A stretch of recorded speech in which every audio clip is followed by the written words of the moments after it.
dan juga hilang apa yang menjadi kebekuan dalam jumud dalam pikirannya. Duduk antara dua sujud dengan duduk iftirash adalah duduk yang menundukkan saraf kaki tulang belakang kita dan membuat semua penyakit yang berada pada titik meridian semua terurut dan terpijat, membuat kita akan jauh lebih sehat. Terakhir duduk tawarruk, duduk tahiyat akhir. Kalau kita belajar dalam ilmu fikih, setelah duduk tawarruk maka kita akan melakukan salam ke kiri dan ke kanan. Salam kita membuat relaksasi pada otot leher dan bahu kita, dan inilah penyebab kekakuan.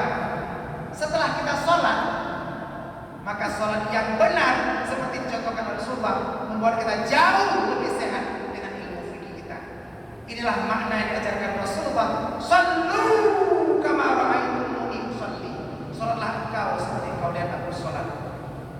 Inilah ketika ilmu yang diajarkan Rasulullah oleh Rasulullah, yaitu ra'fah, silsilah, dan lajnah, yaitu ilmu tasawuf, ilmu tauhid, dan ilmu fikih yang kita singkat dengan tastafi. Ketika ilmu inilah yang membentengi diri kita berpedoman kepada Rasulullah, di mana Rasulullah tidak pernah berbicara dari hawa nafsunya, tapi adalah perintah Allah. Wa ma yantiqu 'anil hawa in huwa illa wahyu yuha. Tidaklah yang disampaikan Rasulullah dari contoh teladan bukan keinginan sendiri, tapi wahyu yang diwahyukan oleh Allah. Inilah saja dapat saya sampaikan pada kesempatan singkat ini.